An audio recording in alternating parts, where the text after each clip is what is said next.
नमस्कार, न्यूज 24 देख रहे हैं आप। मैं हूं आपके साथ डॉक्टर मीना शर्मा। उत्तर प्रदेश में संघ प्रमुख मोहन भागवत की उपस्थिति, वहां जाना और उसके बाद संघ प्रचारकों को आने वाले चुनाव के लिए तैयार करना। जब जब जब इस देश की राजनीति में बीजेपी और कांग्रेस की बात होती है, तब तब एक बहुत बड़ा फर्क ये कहा जाता है कि बीजेपी के पास संघ है, कांग्रेस के पास ऐसा कोई संगठन नहीं है जो उसे मजबूत या कमजोर करने की ताकत रखता है। 2024 के चुनाव में जिस तरह से 2027 के चुनाव में जिस तरह से उत्तर प्रदेश में योगी आदित्यनाथ की सरकार को तीसरी बार उत्तर प्रदेश में बीजेपी के आने का एक बहुत बड़ा चुनौती, और विपक्षी दलों को यहाँ पर बीजेपी का सफाया करने की एक बहुत बड़ी चुनौती। और निश्चित रूप से 2027 में दोनों सत्ता पक्ष और विपक्ष पूरी ताकत लगाएंगे, लेकिन इस ताकत में संघ की ताकत कितना काम करेगी, यह इस चुनाव के परिणाम में बहुत कुछ परिलक्षित होगा। 2020-21 में जिस तरह से और अभी 2023 के चुनावों में 24 के चुनाव में, माफ कीजिए, 24 में 23 में राज्यों के चुनाव जो हुए उनमें, और 24 में जो लोकसभा के चुनाव हुए उनमें संघ की जिस तरह की भूमिका रही, उससे कांग्रेस पार्टी का फायदा हुआ और बीजेपी का बहुत बड़ा नुकसान। और खास करके उत्तर प्रदेश में, और समाजवादी पार्टी और कांग्रेस ने मिलकर उत्तर प्रदेश में बड़ी दस्तक दी लोकसभा के चुनाव में, जिससे कि पूरे देश की तस्वीर बदल गई। लोकसभा में बीजेपी के पास बहुमत नहीं आया और बहुत चर्चा हुई कि अगर संघ सक्रिय होता तो बीजेपी की ऐसी स्थिति नहीं होती। अब उत्तर प्रदेश में संघ ने सक्रिय होने का फैसला किया है 2027 के चुनाव से पहले।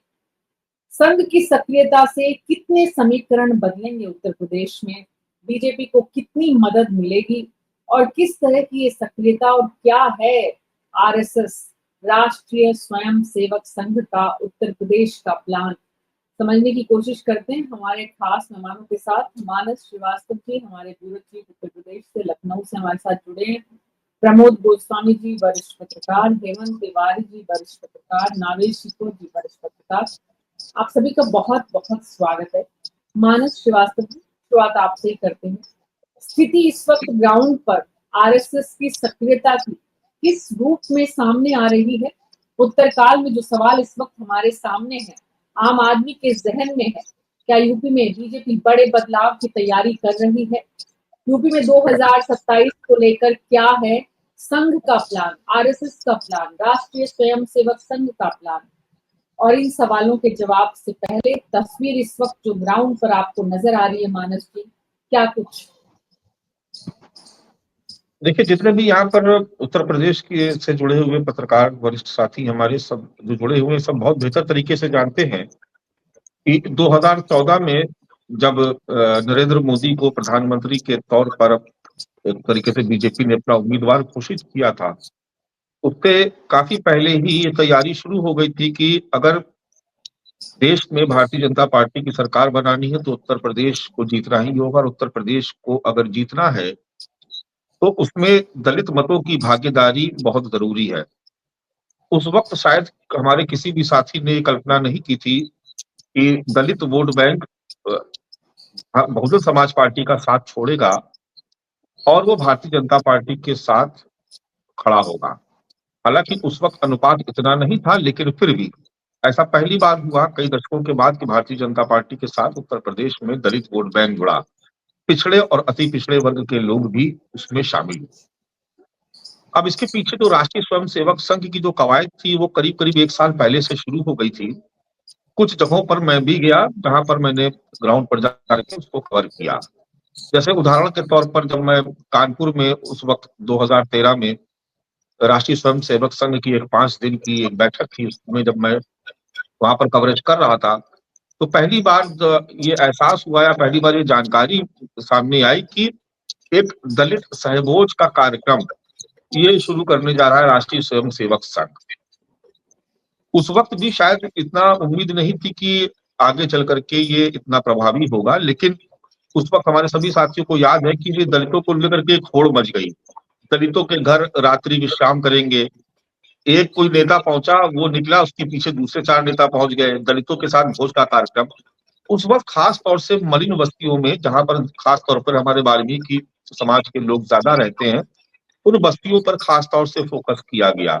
यानी दलितों में भी जो सबसे ज्यादा जो गरीब है, सबसे ज्यादा जो मजलूम है, उनके पास राष्ट्रीय स्वयंसेवक संघ के लोग पहुंचे। उसके बाद बहुत सारे कार्यक्रम चलाए गए। गांव में गांव गांव प्रभात फेरी के अभियान चलाए गए। उसके बाद एबीवीपी को उसमें शामिल किया गया। दूसरे अनुशासित संगठन जो थे, चाहे वो मजदूर सभा हो, किसान सभा हो, इन तमाम लोगों की इसमें भागीदारी होने लगी और धीरे धीरे पर्दे के पीछे मीडिया से दूर एक कोशिश शुरू हुई, जो करीब करीब साल, सवा साल, 1.5 साल तक चली। तो ये एक पृष्ठभूमि है कि राष्ट्रीय स्वयंसेवक संघ की भूमिका क्या है। रन फॉर यूनिटी एक प्रोग्राम था, अगर हम हमारे साथियों को याद होगा, उसको लेकर के भी गांव गांव से लोहा किया गया था। उसमें भी राष्ट्रीय स्वयंसेवक संघ की बड़ी महत्वपूर्ण भूमिका थी। अब इसको दूसरे लिहाज से भी समझना बहुत जरूरी है कि भारतीय जनता पार्टी के पास संगठन की वो उतनी बड़ी ताकत नहीं है कि वो गांव गांव तक पहुंच जाए, लेकिन गांव गांव तक शाखाओं का विस्तार है और वहां पर स्वयंसेवक जो शाखा लगाते हैं वो एक माहौल बना रहे थे। और उस वक्त जो जोश था वो बहुत हाई था और बहुत तन्मयता के साथ और बहुत तरीके से, बड़ी रणनीति के साथ ये पूरा एक प्रोग्राम, एक कैंपेन चलाया गया। नतीजा ये हुआ कि उत्तर प्रदेश में इतिहास रचा।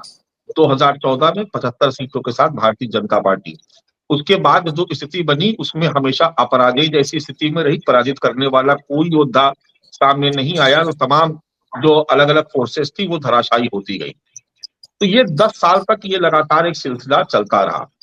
अब 2024, 14 से आप 2024 के लोकसभा चुनाव तक आ जाइए, यानी ये तीसरा लोकसभा चुनाव था। 14 के बाद 19, उसके बाद 24। ये भी पहली बार हुआ कि दलित वोट बैंक पहली बार समाजवादी पार्टी के खाते में गया। ये कमाल तब भी नहीं हो पाया था जब मायावती और अखिलेश यादव, उस वक्त मुलायम सिंह भी जीवित थे, मंच भी मैनपुरी में साझा किया था। ये चमत्कार तब भी नहीं हो पाया जो इस बार हुआ, इंडिया गठबंधन कांग्रेस और समाजवादी पार्टी के साथ। लेकिन उसके पीछे वजह क्या थी? ये माना गया कि संघ परिवार की नाराजगी वो बहुत भारी पड़ी भारतीय जनता पार्टी पर। लिहाजा अब अगर आप देखेंगे गाजियाबाद से काशी और काशी के बाद अवध क्षेत्र में लखनऊ, लखीमपुर, तमाम इलाकों में, और आगे ये जारी रहेगा, तो आप देखेंगे कि जो मोहन भागवत के जो दौरे हो रहे, समन्वय समिति की जो बैठकें हो रही, दरअसल उसमें जो एजेंडा तय हो रहा है, हालांकि बहुत दावे से कोई आदमी नहीं क्लेम कर सकता कोई पत्रकार के अंदर क्या हो रहा है, क्योंकि बड़ी क्लोज डोर मीटिंग होती है, लेकिन फिर भी जो जानकारियां हमारे साथी जुटा के लाते हैं, जो अपने सोर्सेस से मिलती है, उसमें ये कहा गया है कि जो राष्ट्रीय स्वयंसेवक संघ के ऐसे सदस्य जो अब निष्क्रिय हो चुके हैं उनको सक्रिय किया जाए। उनकी नाराजगी की अपनी बहुत सारी वजह है, उसको इस मंच पर मेरे लिए कहना उचित नहीं है, लेकिन जितने भी हमारे साथी यहाँ बैठे हैं, हेमंत तिवारी जी हैं, नावे शिको भी हैं और प्रमोद जी है, वरिष्ठ पत्रकार, ये सब लोग जानते हैं कि संघ के इन स्वयंसेवकों की नाराजगी की वजह क्या है। तो बहुत सारे लोग अपने घरों में बैठे हैं, अब तो इनको संघ सक्रिय की किया जाएगा। नाराजगी की वजह क्या है प्रमोद गोस्वामी जी? आम आदमी समझना चाहता है, जानना चाहता है कि आखिर संघ क्यों नाराज हुआ। वो संघ जिसने प्रधानमंत्री नरेंद्र मोदी को 2013 में, एक तरह से 14 के चुनाव से पहले और अक्टूबर नवंबर 2013 में प्रधानमंत्री पद का दावेदार घोषित किया था, वो संघ जिसने उत्तर प्रदेश में करिश्मा करके दिखाया था लोकसभा में 2014 में, आखिर ऐसा क्या हुआ कि 2024 में संघ बीजेपी से नाराज हुआ? मीना जी, नाराजगी की बात तो से मैं सहमत नहीं हूं कि संघ के कार्यकर्ता कहीं नाराजगी है। नाराजगी तो नहीं है, लेकिन मैं ये मानता हूं कि वो निष्क्रिय हो गए। नाराजगी और निष्क्रियता में बहुत फर्क है और उसका मुख्य कारण यही रहा, चूंकि संघ ही नाराज था तो इसलिए कार्यकर्ता निष्क्रिय हो गया।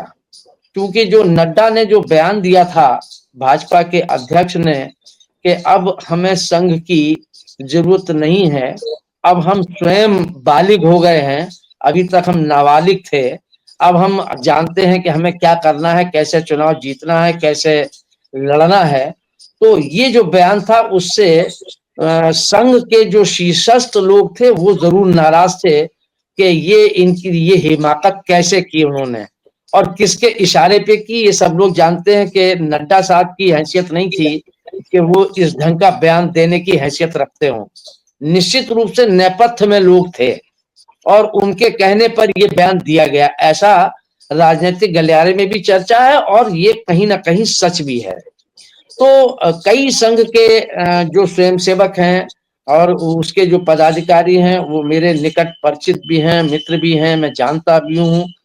तो वो नाराज तो नहीं है, लेकिन भाजपा के चुनाव में 24 में वो निष्क्रिय जरूर रहे और वो चूंकि वो दिल्ली से भी निर्देश हो न हो, लेकिन अघोषित कहीं ना कहीं ये संदेश तो होगा ही। और ये कहा भी गया था कि आपको जो निर्णय करना हो वो आप करें। तो संघ कोई डायरेक्ट निर्देश नहीं देता या सीधी बात नहीं करता है, वो संकेतों संदेशों में संघ बात करता है।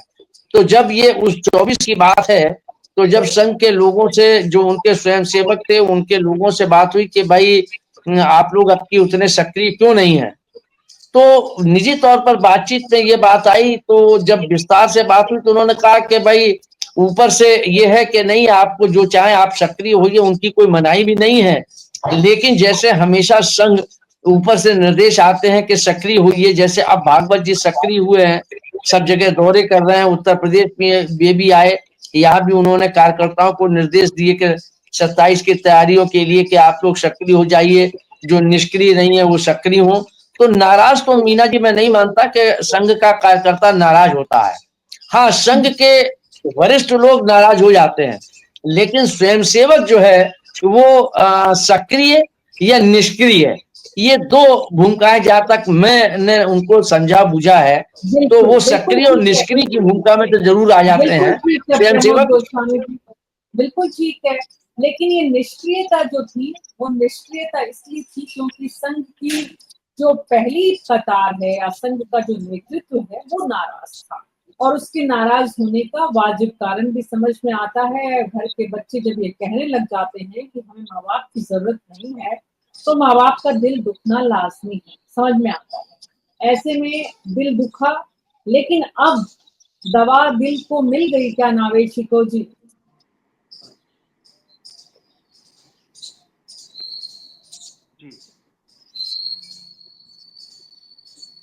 आवाज नहीं आ रही आप, आवाज चली। नावेश जी मेरा ये सवाल था कि क्या अब वो दिल में दर्द कम हुआ है, उसका कुछ समाधान हुआ है कुछ? हाँ जी बिल्कुल, बात सिर्फ इतनी सी है कि भारतीय जनता पार्टी का मार्गदर्शक संरक्षक संघ ही है। वही मार्गदर्शन देता है, वही गाइडलाइन देता है, वही एक घर का सरपरस्त है। और घर का जो मुखिया होता है, जो सरपरस्त होता है, जो संरक्षक होता है, उसके इशारे पे ही घर चलता है। वो चाहता है घर उन्नति करे, विकास हो, आगे बढ़े, फले फूले। संघ भी यही चाहता है। संघ को किसी पद की, प्रतिष्ठा की कोई भी लालच नहीं होती है। उसके अधिकारियों को, उसके पदाधिकारियों को वो चाहता है कि भारतीय जनता पार्टी सत्ता में रहे और सत्ता में विकास कार्य करे, जनहित में काम करे। उसके तहत उसकी पॉलिसी मेकर होता है। जो आपने नाराजगी का जिक्र किया, ये बात बिल्कुल सही है और ये बात पब्लिक डोमेन पे आ गई थी। एक लोकसभा चुनाव से पहले भारतीय जनता पार्टी और उसके नेता इतने ओवर कॉन्फिडेंस में थे कि कहीं ना कहीं संघ को नजरअंदाज करना शुरू कर दिया गया था और ये बात बयानों में जाहिर हो गई थी। भारतीय जनता पार्टी के जो अध्यक्ष हैं, उनके बयान ने इस बात को स्पष्ट कर दिया था, जिन्होंने साफ तौर से कह दिया था कि भारतीय जनता पार्टी अब इतनी सक्षम हो गई है, इतनी मजबूत हो गई है कि अब हमें संघ के सहारे की उतनी जरूरत नहीं है जितनी जरूरत होती थी। ये बात नागवार गुजरने वाली थी, क्योंकि संघ का साया जब तक भारतीय जनता पार्टी के ऊपर रहेगा तब तक भारतीय जनता पार्टी आगे बढ़ेगी। अगर संघ नाराज हो जाता है या संघ की राय मशवरा पार्टी में शामिल नहीं किया जाता है तो नुकसान पार्टी को होगा। इस बात साबित हो गई थी लोकसभा चुनाव के बाद। अब देखिए संघ का काम क्या है। संघ का काम जो, देखिए संघ है क्या, संघ दुनिया का सबसे बड़ा संगठन है, सब लोग जानते हैं। और उसकी मुख्य जो काम है उसमें जो पदाधिकारी है उनका पद क्या होता है? प्रचारक, यानी प्रचार ही उनका काम है। लोगों के बीच में जाकर अपने विचार, अपनी बात रखना। उसके वो 100 साल पुराने एक्सपर्ट हैं, 100 साल से वो लोग इस पर काम कर रहे हैं, बहुत सादगी के साथ और अनुशासन के साथ। लंबा अरसा रहा, भारतीय जनता पार्टी सत्ता में नहीं आई, लेकिन संघ अपनी जड़ों से जुड़ा रहा, अपनी विचारधारा से जुड़ा रहा और भारतीय जनता पार्टी को आगे बढ़ाने के लिए और सत्ता में लाने के लिए निराश नहीं हुआ, हताश नहीं हुआ, पूरी सादगी के साथ काम करता रहा। नतीजा ये हुआ कि एक अटल युग आया, उसके बाद अब मोदी युग आ गया, जिसमें कहा जा रहा है कि भारतीय जनता पार्टी अजय हो गई।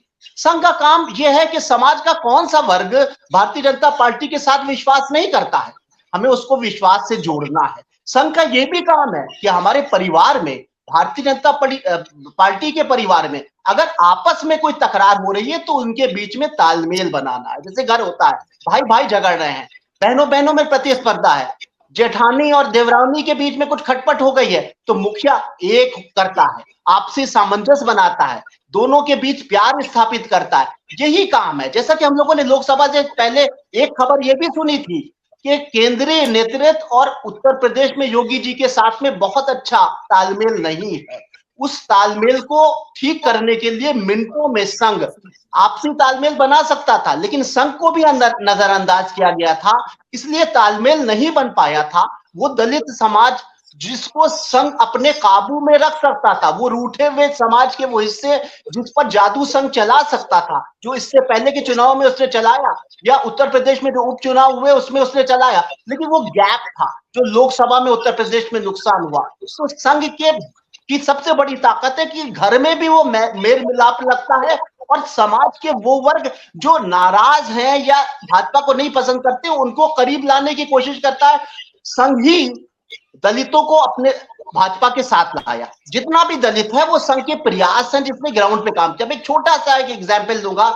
ये 14 से पहले जब भारतीय जनता पार्टी और संघ चुनाव की तैयारी कर रहा था तो लखनऊ में एक बहुत बड़ी एक कोठी है, एक मुस्लिम भाई है, कोई अधिवक्ता है, उनके घर पे एक वर्कशॉप भारतीय जनता पार्टी और संघ ने रखी थी, जिसमें मुस्लिम समुदाय के कुछ पत्रकारों, उर्दू पत्रकारों को, मुस्लिम पत्रकारों को बुलाया 3 दिन तक और उनसे बात की, उनसे विमर्श किया, उनके साथ में कम्युनिकेशन स्थापित करके ये सवाल किए कि आखिर मुस्लिम समाज को और मुस्लिम मीडिया को, जो मुस्लिम हमारे पत्रकार भाई है, ये उर्दू जो मीडिया है उसे भारतीय जनता पार्टी से इतनी क्यों दूरी बनी हुई है, क्यों इतना फासला है, किस बात का द्वेष है, किस बात की नफरत है, आखिर क्या मन में है। और मैं आपको याद दिला रहा हूं 3 दिन तक लगातार नॉनवेज, एक से एक नॉनवेज की दावतें जो है बिछा दी गई थी और आपस में बातचीत, और संघ के लोगों का भोजन अलग होता था और बातचीत करते थे, कहते थे कि हमें पता है कि मुस्लिम समुदाय का वोट मुझे नहीं मिलेगा, लेकिन भारतीय जनता पार्टी के साथ खतरा यह है कि मुस्लिम समुदाय एक हो जाता है भाजपा के खिलाफ।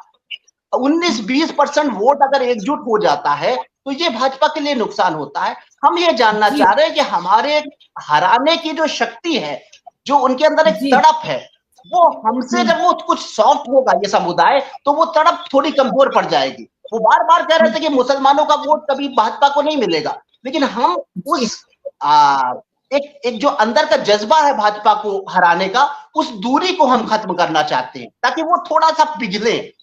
ये मतलब मैं इसलिए मैंने ये किस्सा बताया कि इस हद तक काम किया जाता है कि जिनसे वोट नहीं मिलना है उनसे भी वो कम्युनिकेशन बनाते हैं, उनसे जानने की कोशिश करते हैं कि हमसे दूरी की वजह क्या है, उस दूरी को मिटाने की हर तरह कोशिश की जाती है। तमाम तरह की बातें की गई, उर्दू के अखबारों की पूरी डिटेल्स ली गई, उनके काम करने के तरीके को समझा गया, उनकी दूरियां मिटाने के लिए बात की गई। ये बात की गई कि भारतीय जनता पार्टी की खबरों को जगह उर्दू अखबारों में क्यों नहीं मिलती है। ये तमाम मतलब एक एक पॉइंट पे बात की। इस तरीके से ही दलित समाज के साथ भी रिश्ता स्थापित किया संघ ने, और इसी तरीके से जो योगी और मोदी के बीच जो कथित तौर से दूरी की बात हो रही थी, अगर ये सच है और ये कम हुई और खत्म हुई तो इसीलिए देखिए सबसे बड़ी बात यह कि तीसरी बार योगी आदित्यनाथ को उत्तर प्रदेश का मुख्यमंत्री बनना है। ये बड़ी चुनौती है क्योंकि 10 साल की उत्तर प्रदेश में एंटी इंकम्बेंसी और करीब 13 साल की केंद्र की एंटी इंकम्बेंसी हो जाएगी विधानसभा। बड़ी बात तो है। प्रधानमंत्री बन गए हैं तो तीसरी बार योगी आदित्यनाथ मुख्यमंत्री बनेंगे। हेमंत तिवारी जी, इसमें कितनी बड़ी भूमिका संघ की? अब संघ की भूमिका तो समझना पड़ेगा, बड़ी देर से मैं सुन रहा हूँ। दरअसल संघ के काम करने की जो शैली है, पहले उसको समझना होगा। संघ की नाराजगी कब, कहाँ, कैसे दिखी, मुझे तो समझ में नहीं आता। कोई एक उदाहरण मैंने नहीं देखा नाराजगी कहीं दिखी। ये सही है कि संघ भारतीय जनता पार्टी के जो दिन प्रतिदिन के क्रियाकलाप होते हैं उसमें प्रत्यक्ष तौर पर शामिल नहीं होता है। संघ एक भूमिका बनाता है, एक रास्ता बनाता है, भारतीय जनता पार्टी उस रास्ते को फॉलो करती है। जो संघ के स्वयं सेवकों की निष्क्रियता या नाराजगी की बात कही जा रही है, उनकी नाराजगी किसने कहा कब देखी? मैंने तो नहीं देखी। मैंने यही देखा 2024 के पार्लियामेंट्री इलेक्शन में जितने संसदीय क्षेत्र हैं में संघ के जो जिला स्तर के प्रचारक हैं, जो विभाग प्रचारक हैं, इन सबकी बाकायदा इन सबकी दृष्टि थी।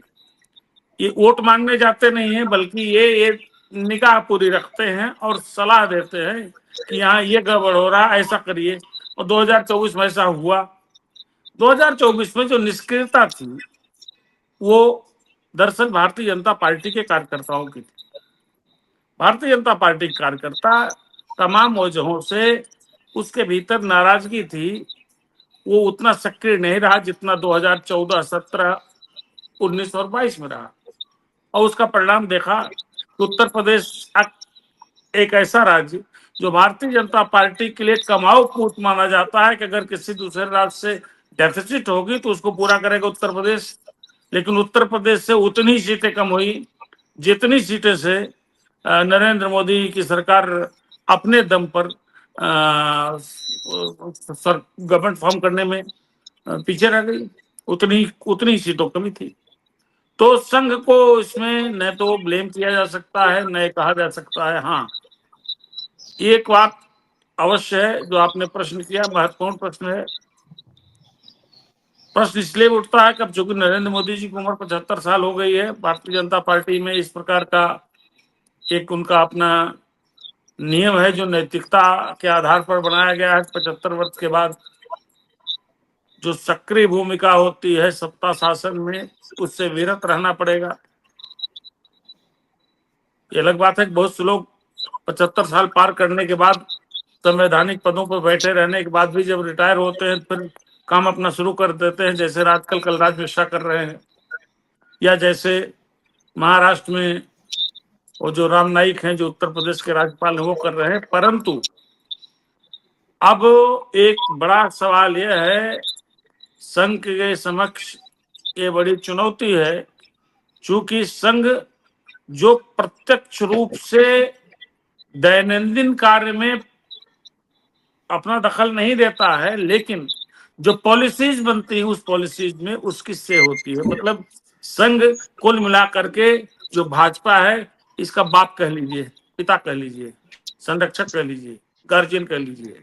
तो गार्जियन की भूमिका हमेशा रहा है, हमेशा रहता है। इसलिए मैं नहीं मानता हूं कि भारतीय जनता पार्टी में कोई भी ऐसा नेता है जो संघ को इग्नोर कर दे या उसको कहे। अब नड्डा के बयान को अलग अलग तरीके से समझा जा सकता है, फिलहाल उसका जिक्र नहीं। आपने जो प्रश्न किया उसके मूल प्रश्न पे आता हूं। ये भारतीय जनता पार्टी नहीं है और बिल्कुल जरूरी नहीं कि तीसरी बार योगी आदित्यनाथ ही मुख्यमंत्री बने, या जिस तरीके की राजनीतिक चर्चाएं होती हैं आप गारंटी के साथ नहीं कह सकते हैं कि अगला इलेक्शन योगी आदित्यनाथ के ही अगुवाई में लड़ा जाएगा।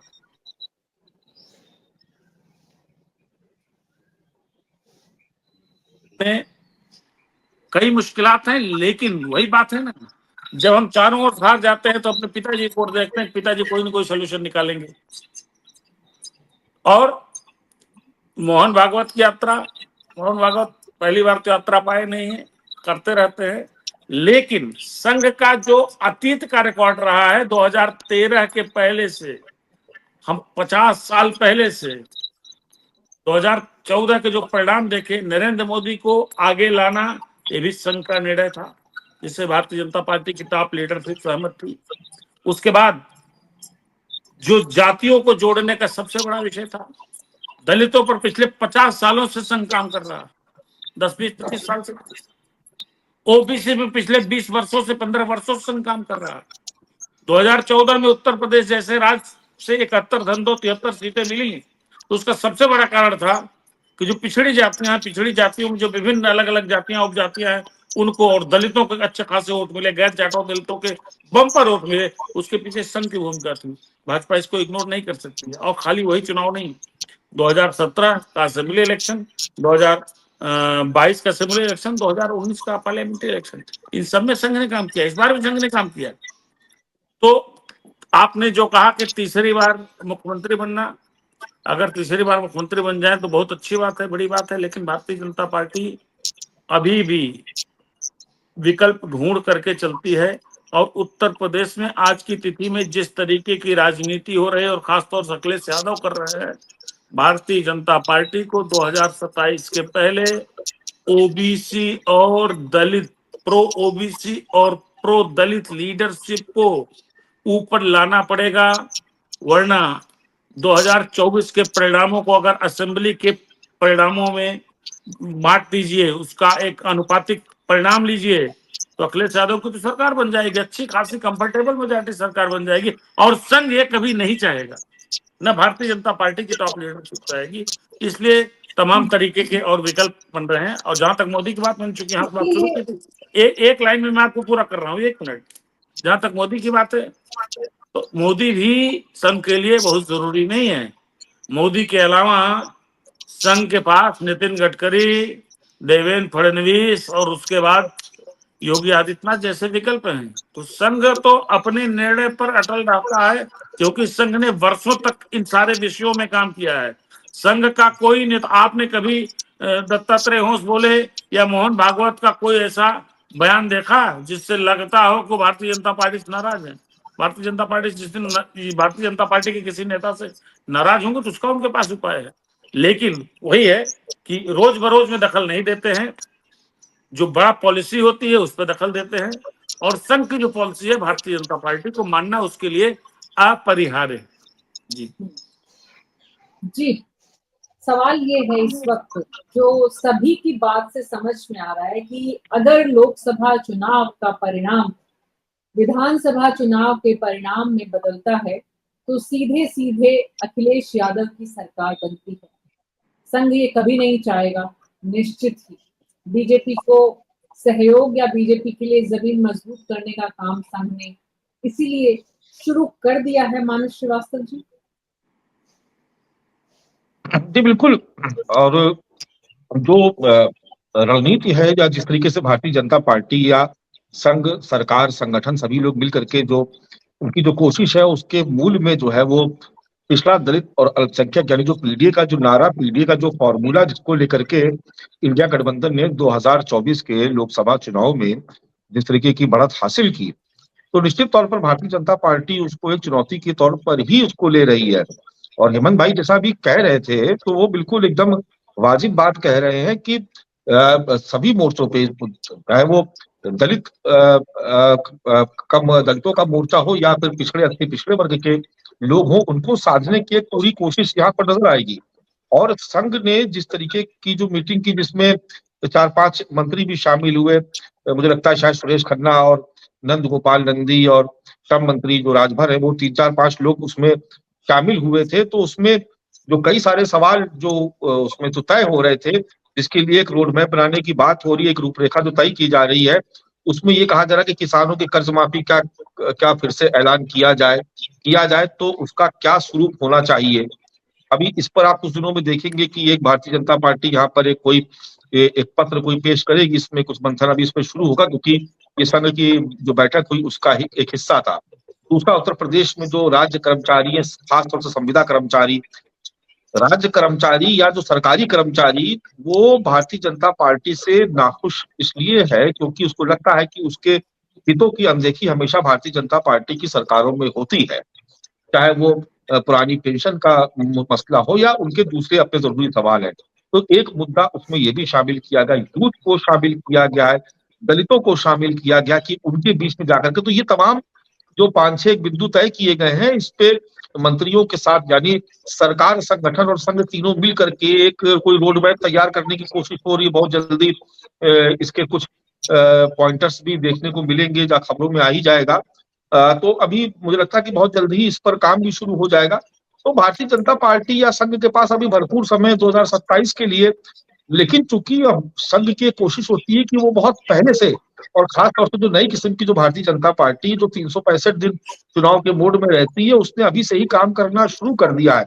इसमें कोई शक नहीं है कि चुनौती बहुत बड़ी है, लेकिन मेरे मन में एक सवाल जरूर आ रहा था। मैंने सोचा था कि हेमंत भाई से बीच में टोक करके पूछ लूं कि जिस तरीके का माहौल उत्तर प्रदेश में आप देख रहे हैं हेमंत भाई, कि दलितों को लेकर के मायावती भी बहुत एक्टिव हो रही है। पिछले कुछ समय से आप देख रहे हैं कि वो उन्होंने अपने परिवार के लोगों को भी किनारे किया और कहा कि नहीं, अब वो दलित वोट बैंक को वापस लाना, कई नए किस्म के प्रोग्राम भी शुरू करने की बात हो रही है।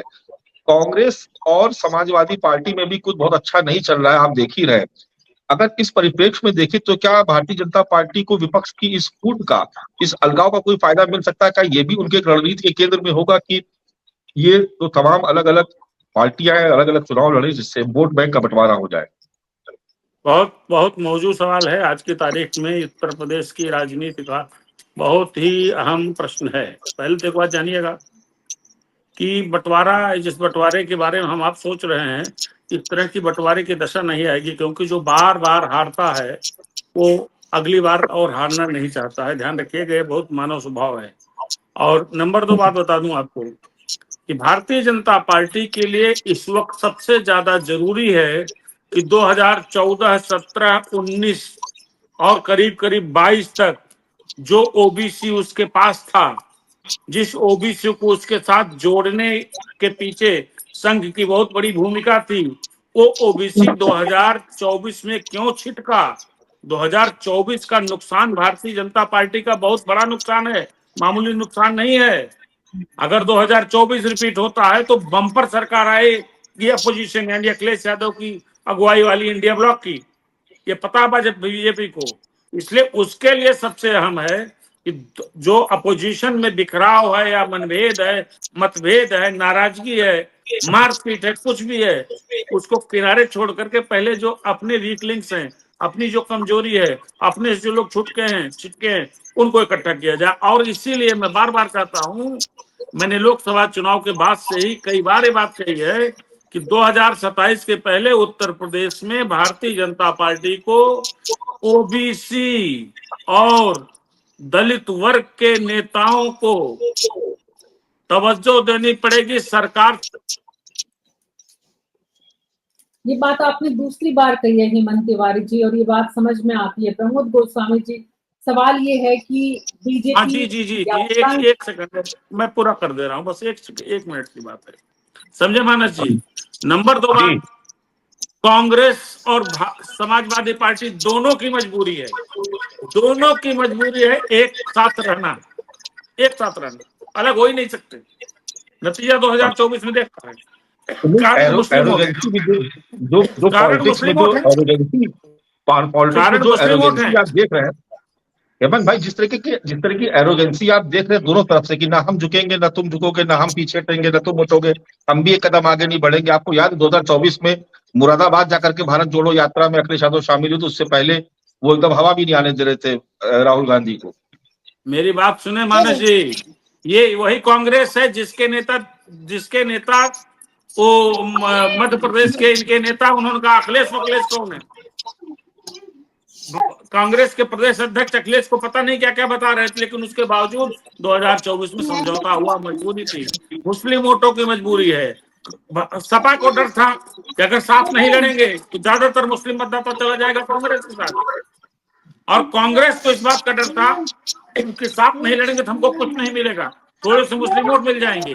इसलिए नोट कर लीजिए, आज इसको नोट कर लीजिए और इसको आर्काइव में जरूर रखिएगा मैडम एंकर, कि कांग्रेस और समाजवादी पार्टी 2027 में कितनी लड़ाई लड़े, 2027 पहले 2027 में एक रहेंगे, अलग नहीं लड़ेंगे। उनकी मजबूरी है और इससे भाजपा को कोई फायदा नहीं दिख रहा है। जहां तक मायावती का आपने जिक्र किया मानस जी, मायावती ने अपने आप को स्वयं इतना कमजोर कर लिया है कि आप जो है फर्श पर हैं, फर्श से अर्श, कहावत में तो जल्दी पहुंच सकता आदमी, लेकिन व्यवहार में बड़ा मुश्किल है, इसलिए मायावती के सामने बड़ी मुश्किलें हैं। नहीं, मायावती यहाँ तक पहुंची, फर्श पर, अर्श से फर्श पर भी इतनी जल्दी नहीं पहुंची है, धीरे धीरे पहुंची है। जितना समय उन्होंने यहाँ पहुंचने में लिया है, उतना समय वापस पहुंचने में अर्श की तरफ लेंगे, तब भी उसमें लेकिन मुझे लगता है मीना जी, मुझे लगता है कि ये प्रमोद गोस्वामी जी से भी इस पर एक ओपिनियन लेनी चाहिए। जो हेमंत भाई ने कहा कि संघ को डैमेज करने के लिए अखिलेश और कांग्रेस एक हो सकते फिर होंगे, मुझे लगता है कि दो लड़कों की जोड़ी पहले काम नहीं कर पाएगी। एक ओपिनियन ये बात प्रमोद गोस्वामी से भी लेनी समझ में चाहिए। आती है। मैं प्रमोद जी के पास जा रही हूँ, लेकिन मैं हेमंत जी की बात को अगर राजनीति का साधारण विद्यार्थी के रूप में भी देखूं तो समझ में आती है कि अखिलेश यादव बिना कांग्रेस के अकेले समाजवादी पार्टी के रूप में उत्तर प्रदेश में, जहां बहुजन समाजवादी पार्टी भी उनके खिलाफ है, वहां अकेले अखिलेश यादव के लिए राहें आसान नहीं है, इसलिए कांग्रेस को साथ लेना ही पड़ेगा। और कांग्रेस के पास कोई विकल्प नहीं है समाजवादी पार्टी के साथ जाए बिना। लेकिन आज अपना अपना आधार मजबूत करने में जुटे हुए हैं, क्यों प्रमोद जी? नहीं मीना जी, बिल्कुल ठीक है।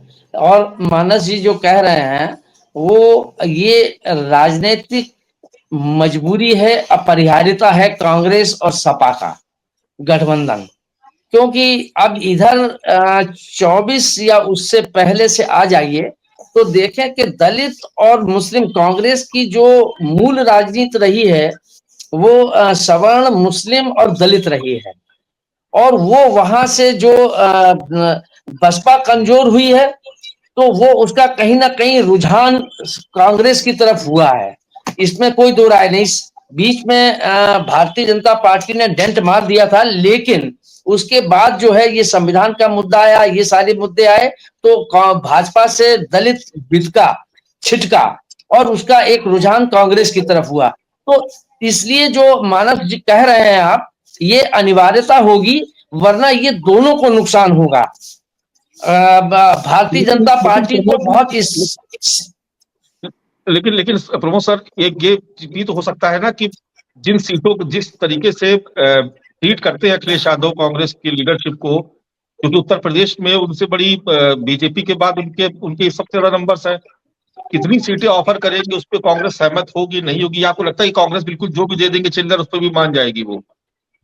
नहीं, देखिए लोकसभा चुनाव में भी अगर आप देखें तो पहले क्या हो रहा था कि हम 6 सीट देंगे, 5 सीट देंगे, 4 सीट देंगे। ये बार्गेनिंग होती है और ये एक राजनीति का एक हिस्सा है। ये कोई नई चीज नहीं, ऐसा मुझे लगता है मानस जी। ये बाद में, और ये अब स्थितियां जो हैं, क्योंकि अब समाजवादी पार्टी भी इस स्थिति में नहीं है कि वो अब सत्ता में प्राप्त करने के लिए वो अपनी जी जान लगा देगी। जैसा हेमंत ने भी कहा कि पीडीए का जो उनका है उसमें दलित और पिछड़े, इस पे भारतीय जनता पार्टी को सोचना होगा। ये बात सही है, इस बात से मैं हेमंत की सहमत हूं। लेकिन अब अगर कांग्रेस की और जो गठबंधन की बात कह रहे हैं, ये अनिवार्यता है, इसके बगैर तो संभव ही नहीं है भारतीय जनता पार्टी से लड़ना। ना अकेले अखिलेश लड़ सकते हैं और ना ही वो लड़ सकते हैं, क्योंकि दलित और मुस्लिम दोनों कहीं ना कहीं कांग्रेस की तरफ वो हो रहा है। अगर वो बंटवारा हो जाएगा तो भारतीय जनता पार्टी के लिए तो सीधा स्पेस है। तो ये दोनों, हाँ, सीटों के लिए तो जरूर ये लोग कहेंगे कि हम 50 लेंगे, वो कहेंगे हम 10 देंगे, आखिर में आके कहीं ना कहीं 30-35 में समझौता हो जाएगा। ये राजनीति के हिस्से हैं और ये चला करते हैं। तो ये तो अपनी जगह पर बिल्कुल ठीक है। लेकिन संघ की सबसे बड़ी चिंता मीना जी ये है कि उत्तर प्रदेश में अगर आप देखें, उत्तर प्रदेश की राजनीति पे देखें तो योगी जी और मौर्य डिप्टी सीएम के बीच जो 36 का आंकड़ा है, और अगर दिल्ली में चले जाए तो मोदी जी और शाह के बीच में, तो संघ जो भागवत जी का है वो बहुत कुछ इस पर निर्भर करेगा आने वाली राजनीति की दिशा और दशा क्या, किसकी मर्जी का बनता है, किसके ठिकाने का बनता है, ये बड़ी महत्वपूर्ण भूमिका होगी। और उत्तर प्रदेश के चुनाव को ध्यान में रखते हुए अगर आप उत्तर प्रदेश के परिप्रेक्ष्य में देखें, क्योंकि अगर वहां कहीं निश्चित रूप से अगर भाजपा के आधार का कोई बनता है तो जो योगी जी का और उनका समीकरण है वो गड़बड़ाएगा। और ये भी उतना ही कड़वा सच है कि योगी जी की अनदेखी करना अब भारतीय जनता पार्टी के लिए संभव नहीं है, आसान नहीं है, तो उनको इग्नोर करके चुनाव लड़ा जा सके, चाहे वो ओबीसी का मामला हो और चाहे वो दलित का मामला हो। अगर वो ओबीसी और दलित को साधने की कोशिश करेंगे और योगी जी को अगर दरकिनार करने की कोशिश की गई या हाशिए पे लाने की कोशिश की गई तो ये सारे प्रयास बेमानी हो जाएंगे। ये भी उतना ही कड़वा सच है। बिल्कुल, इसका मतलब अभी योगी आदित्यनाथ की प्रासंगिकता को इग्नोर नहीं किया जा सकता। एट द सेम टाइम, जैसा हेमंत जी ने कहा, नावेद जी ने भी कहा कि दलित और ओबीसी के लोगों को भी कहीं न कहीं एक कॉन्फिडेंस देना पड़ेगा, नेतृत्व में सहभागी बनाना पड़ेगा। नावेद शिको जी, उस दिशा में पार्टी की तस्वीर आपको क्या समझ में आ रही है? और इस वक्त जो आरएसएस ग्राउंड पर काम करना शुरू कर चुका है, वो आने वाले समय में दलित को साथ लेने में कितनी बड़ी भूमिका निभा सकता है? क्योंकि दलित वोट बैंक जो है वो बहुत बड़ा फैक्टर होगा 2027 में, वो भी तब जब मायावती अभी भी 10%, 8 से 10% के बीच पे डटी हुई है। देखिए, दो चीजें हैं। एक बात तो सब लोग स्वीकार करते हैं कि भारतीय जनता पार्टी कुछ भी कर सकती है, उसमें कुछ भी हो सकता है, जो हम आप सोच भी नहीं सकते हैं वो भी हो सकता है। लेकिन दूसरी बात ये भी प्रबल है, जो गोस्वामी दादा ने बात कही कि योगी आदित्यनाथ को ऐसे समय में अब कम से कम इग्नोर करना बड़ा रिस्क होगा। हो सकता है, लेकिन रिस्क होगा, बड़ा रिस्क होगा। योगी आदित्यनाथ के जो प्रतिद्वंदी हैं, जो उनके विरोधी हैं, चाहे वो पार्टी के अंदर हो, चाहे बाहर हो, चाहे सपाई हो, बसपाई, कांग्रेसी या फिर भाजपा ही हो, उन्होंने जो अंदर खाने से ये खुल के जो योगी विरोध किया, वो उनका क्षत्रिय होने का और अपर कास्ट होने का और ठाकुरवाद जैसे उनके ऊपर तोहमतें लगाई गई, उसके बाद भी उनके ऊपर ये चीज चिपक नहीं पाई। और आज भी वो अपर कास्ट के नेता नहीं है, वो दलितों के भी नेता है, ओबीसी के भी नेता है। उन्होंने कई चुनाव जीत के ये साबित किया है।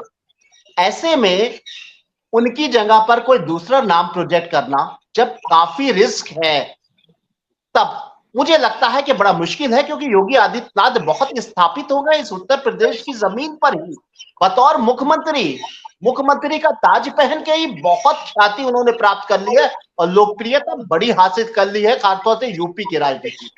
ये बात बिल्कुल सही है। और अगर जैसा कि हेमंत सर ने कहा, हेमंत जी ने कहा, अगर कुछ हो भी सकता है, लेकिन ये अगर ऐसा होता है, बदलाव होता है, नया चेहरा सामने आता है, योगी जी को मुख्यमंत्री के तौर पर तीसरी बार प्रोजेक्ट नहीं किया जाता है, तो ये चमत्कार होगा और एक बड़ा रिस्क होगा। एक चीज जो दलित वोट बैंक की बात हो रही है, इसमें एक चीज को समझना होगा कि दलित वोट बैंक को लेके एक चीज तो ये बात तय है कि बाइपोलर चुनाव है अगला विधानसभा भी, जिसमें भारतीय जनता पार्टी और सामने समाजवादी पार्टी, यानी एक इंडिया गठबंधन है और दूसरी तरफ इंडिया गठबंधन मतलब कांग्रेस और समाजवादी पार्टी, दूसरा एनडीए यानी भाजपा और उसके कुछ सहयोगी दल। इस लड़ाई में हम ये मान तो लेते हैं कि दो ही शक्तियां हैं, बसपा हाशिए पर है और कोई इतना बड़ा दल नहीं है, लेकिन इस बात को हमें नहीं भूलना चाहिए कि बसपा हाशिए पर जरूर है, परफॉर्मेंस उसकी गिरती जा रही है, लेकिन ये विधानसभा चुनाव होगा और विधानसभा चुनाव में सिर्फ एक दलित चेहरा होगा और वो चेहरा होगा मायावती। इसको हम कैसे भूल जाते हैं? मायावती ही अकेला दलित चेहरा होगा, इसलिए हम नहीं मान सकते हैं कि वो 9-10% से नीचे भी आ जाएगा। एक दलित चेहरा होने के नाते बहुत तेजी से सारे के सारे दलित वोट भारतीय जनता पार्टी या समाजवादी पार्टी या कांग्रेस के पुराने मुंह में आ जाए, ऐसा मुझे नहीं लगता है। और कहीं ना कहीं बसपा का एक रोल इसलिए होगा क्योंकि मायावती भारतीय जनता पार्टी कोई दलित चेहरा तो खड़ा कर नहीं रही है। यहाँ अखिलेश यादव किसी दलित को तो सामने प्रोजेक्ट करेंगे नहीं, तो दलित समाज में एक इस बात का कहीं ना कहीं एक प्लस पॉइंट तो है कि मायावती हमारी दलित समाज से है और वो एक बड़ी नेत्री है, और अगर मुख्यमंत्री बनने का, दलित के मुख्यमंत्री बनने का एक ही चांस है वो बसपा है। तो ऐसे में जो ये आमने सामने की जो लड़ाई है, इसमें कहीं ना कहीं दखल बसपा का भी होगा। और ये बात बिल्कुल सही है, जैसा कि हमारे सीनियर पैनलिस्ट ने कहा कि कांग्रेस और कांग्रेस जो है वो दलित और मुस्लिम का कॉम्बिनेशन जो है उसको मजबूत करने की कोशिश करेगी और यही कांग्रेस की उत्तर प्रदेश में ताकत होगी। और ये बात भी सही है कि कांग्रेस और समाजवादी पार्टी के बीच रिश्ता बना रहेगा, क्योंकि दोनों दलों को ये पता है कि दोनों अगर अलग होते हैं तो बहुत बुरी दशा हो जाएगी। लेकिन मेन चीज यह है कि कांग्रेस के पास कैंडिडेट तक नहीं है, कैंडिडेट तक नहीं।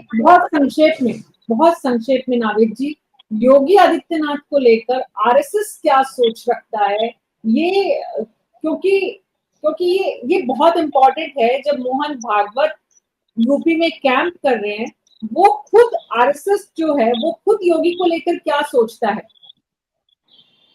योगी आदित्यनाथ को लेकर बड़ा सकारात्मक है संघ, जहां तक मुझे लगता है, महसूस होता है। जो अभी कैंप हो रहा है उससे खबर जुड़ी हुई, एक मर्मरिंग है, एक चर्चा है, और चर्चा भले ही झूठ हो, अफवाह हो, लेकिन असर दिखाती है। इस वक्त योगी आदित्यनाथ सरकार में एक खबरें ये चल रही हैं, नुक्कड़ पर ये खबरें आ गई हैं कि उनके जो नौकरशाहियों की जो ताकत है, योगी के जो विश्वसनीय सरकार, बेहतर सरकार देने वाले हैं 8 साल तक, उनके बीच में एक वॉर चल रही है।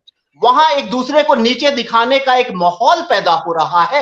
ये चीज भी डैमेज कंट्रोल के लिए संघ की जिम्मेदारी है कि इसको भी, जिस तरीके से सरकार अलग है, संगठन अलग है, केंद्र के लोग अलग हैं, उत्तर प्रदेश के लोग अलग हैं, वर्कर अलग हैं, मंत्री अलग हैं, विधायक अलग है, अफसर अलग है, संघ के लोग, ये सारी चीजों को एक साथ मजबूत करना। नाविद जी, ब्यूरोक्रेसी की टसल हर जगह होती है, हर स्टेट में, सेंटर में, प्रधानमंत्री कार्यालय में 5 है, उनमें से आपस में भी होती है, मुख्यमंत्री कार्यालय में और सेक्रेटरी टू सीएम और चीफ सेक्रेटरी में भी होती है, राजस्थान में हम देखते हैं, ये हर जगह चलती है। सवाल ये है, हेमंत जी और प्रमोद जी, बहुत संक्षेप में, बस मेरे पास समय नहीं है, एक्चुअली बहुत ज्यादा समय हो चुका है, लेकिन हेमंत जी, आरएसएस योगी को लेकर क्या सोचते हैं? कमाल का सवाल है, ये सवाल बनता ही नहीं है। ठीक है सर। आपने हाँ हिना जी, एक मिनट सुनिएगा ना, उसका बैकग्राउंड तो आप समझिए। आज योगी आदित्यनाथ उत्तर प्रदेश के मुख्यमंत्री क्यों हैं? जी, योगी आदित्यनाथ 2017 में उत्तर प्रदेश के मुख्यमंत्री की रेस में कैसे आए?